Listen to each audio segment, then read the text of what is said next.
So I've had a fair few new subscribers and I thought I could do a little quick get to know me video.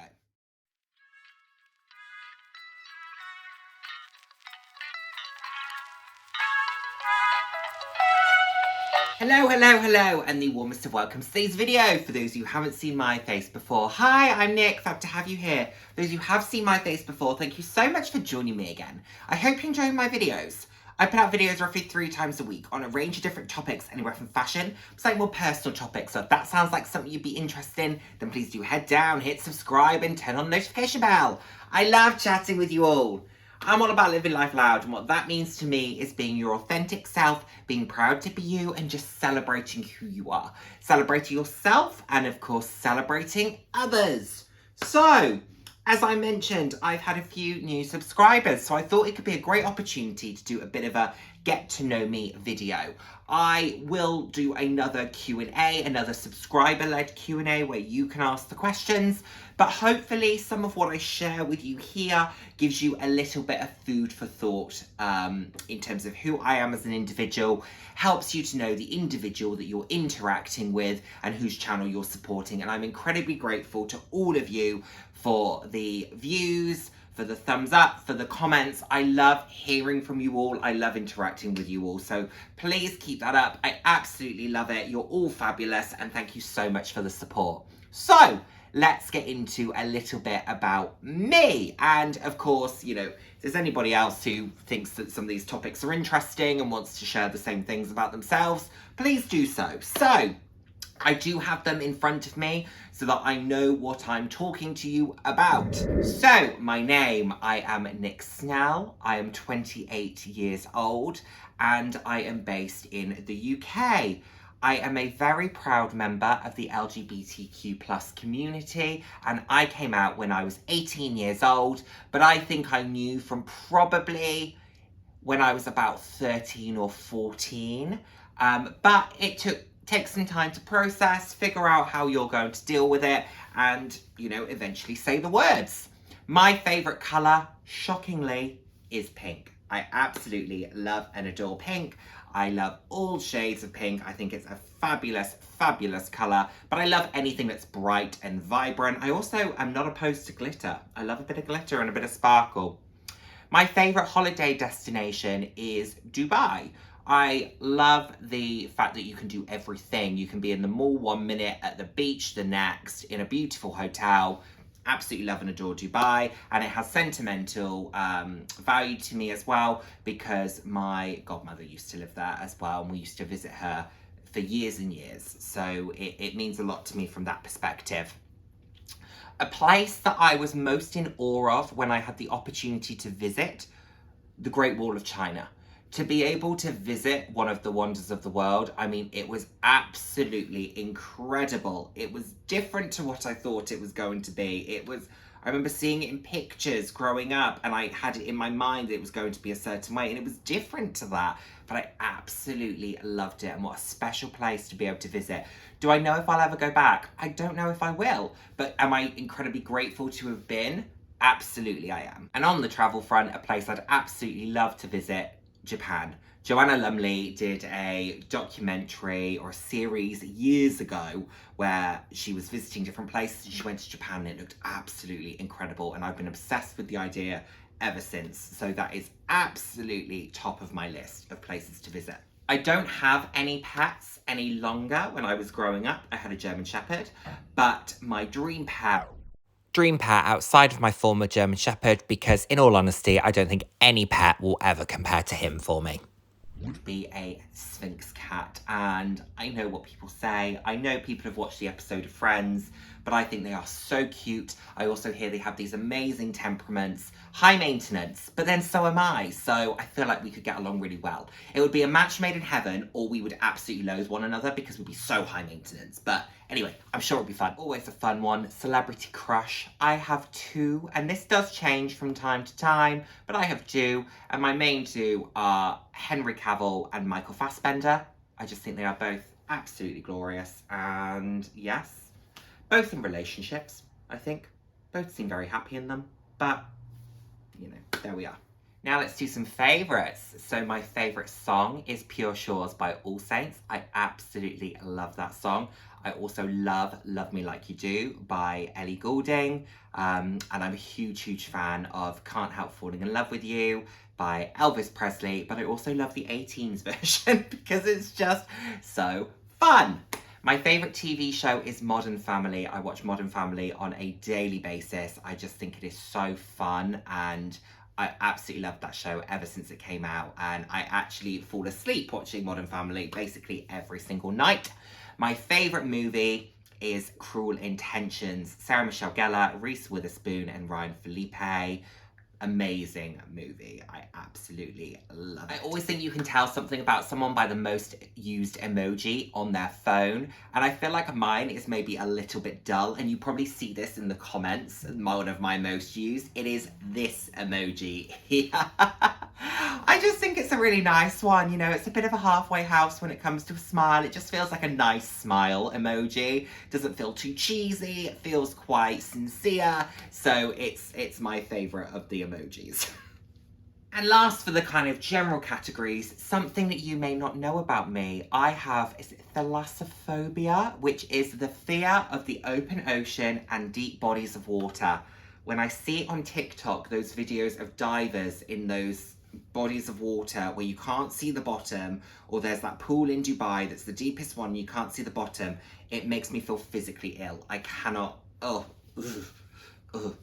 I hate swimming in the sea when my feet can't touch the ground or I can't see the bottom. I hate not knowing what's there. Now, this is a fashion channel, so let's get on to some of the fashion topics, and this might steal some of the questions that maybe some of you would ask in a Q&A, but like I said, hopefully it gives some food for thought. So, let's talk about brands. My favourite bag brand. This is a tricky one, but I would say on balance, it is Longchamp. I love the Longchamp range, but Mulberry would be a very close second for me in terms of the bags that I am purchasing, what I am prepared to put my money to. My favourite shoe brand, I would say, is Kurt Geiger. I love the range. I've been a customer of theirs for over 10 years, and I'm a huge fan of it. A brand that I would like to buy into more would be Moschino, because I think the aesthetic would suit me. I love the fun and whimsical aspect of it. The price points aren't horrendous, but they are novelty. So I think you have to balance the fact that the usability might be slightly lower en masse. However, because I am someone who loves to have fun with fashion, I think I could work those pieces in quite easily and get quite a low cost per wear out of them. A brand that aesthetically I love, but wouldn't buy, Dolce & Gabbana. I love Dolce & Gabbana from a aesthetic perspective. I just haven't agreed with some of the principles that their founders have stood by over the years. So that will always create a hesitation for me, particularly as they're not overly apologetic about some of what they have said and done. A brand that I very rarely think about. This would be one that if I were to sit down and someone would say, right, Nick, buy a bag, buy a pair of shoes, which brands are you looking at? I never think about Tory Burch, and I don't know why, because whenever I see someone with Tory Burch pieces, I know Autumn has a lot of Tory Burch pieces, I always think they look really nice, but if it ever comes to me, I always just forget about the brand. Someone asked me to list brands, I would forget Tory Burch, which is really strange, because they seem to be really nice, but just not one that I ever particularly think about. Now let's talk about some of my fashion favourites from my collection. My favourite bag is my Longchamp Les Pliages medium top handle from the club line, but it is a custom piece. I love this bag in general. I own 5 of this particular shape and size, and they won't be the only 5 that I own, but I just love the way that adding those touches of personalization has given it a completely different look and feel, and it is really sentimental to me. It has the slogan from my channel across it. I absolutely adore it. Now to my favourite shoe. From a comfort perspective, we'd be looking at the Kurt Geiger Wicked. It is the most comfortable shoe that I think I've ever owned. It is absolutely dreamy. I own 3 pairs of them. I just love wearing it. You forget they're on your feet, and I love the aesthetic of them. From a purely aesthetic perspective, I have 2. I absolutely love my over the knee Only Maker platform boots in the mock croc. I think they are absolutely fabulous. I do wear them a fair amount actually, because they are fairly comfortable. Given the height, they are stonkingly high, 160 millimeters, but they are fairly comfortable. My second pick would be my ASOS £30 faux snakeskin silver 115 millimeter stilettos with the PVC and the cutout. I love the look these give. These can be formal, these can be casual. I wear these a lot. Given the height of them, they are really actually quite comfortable. I can probably wear these for about 5 or 6 hours without experiencing too much discomfort. If you're walking a lot in them, you're probably looking at about 4 hours, but I think given the height of them, that is not a bad shoe on balance. And then finally, my favorite clothing item is my pink faux fur coat from Karl Lagerfeld. I absolutely love that jacket. It always gives me such a kick when I wear it.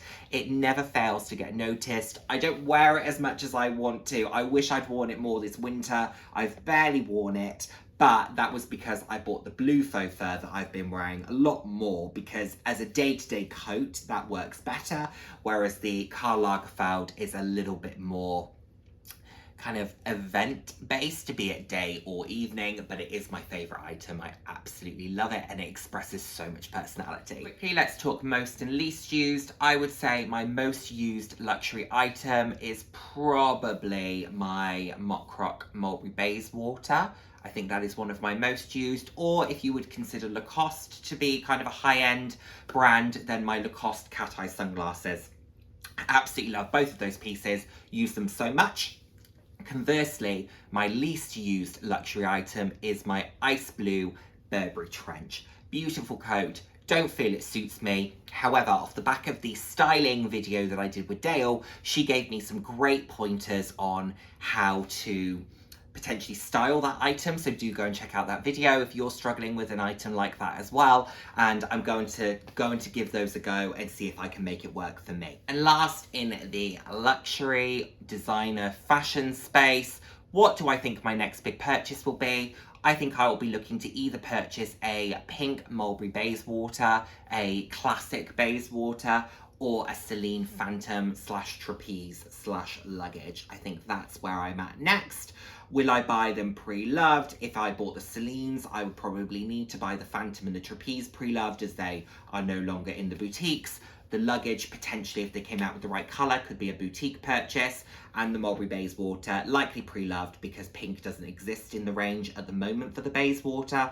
But I'm open to being swayed if they happen to bring one out. And to round us off, I always think it's really interesting, outside of the core space within which our channel exists, so mine would be kind of fashion, luxury, what is some of the other YouTube channels that you watch? So for me, I watch, outside of luxury, The Hoof GP, Ms Mojo, VinWiki, HopeScope, Movie Flame, and there are so many more, but those are probably some of the core ones where I think, I wonder what they're up to. So you've got anything there from someone trimming, you know, cow hooves, to movies, to cars, to buys, what does Hope buys, like storage units and then sells them and stuff, and then Movie Flame does like Harry Potter reviews, which I got into a really kind of deep rabbit hole with at one point. I don't watch his often, in terms of, but when I watch them, I'm watching it for like 6 hours. So there we are. Hope that was fun for you all. Hope that you got to know me a little bit better, and I can't wait to see you all in my next video. Take care, everyone. Bye now. Mwah.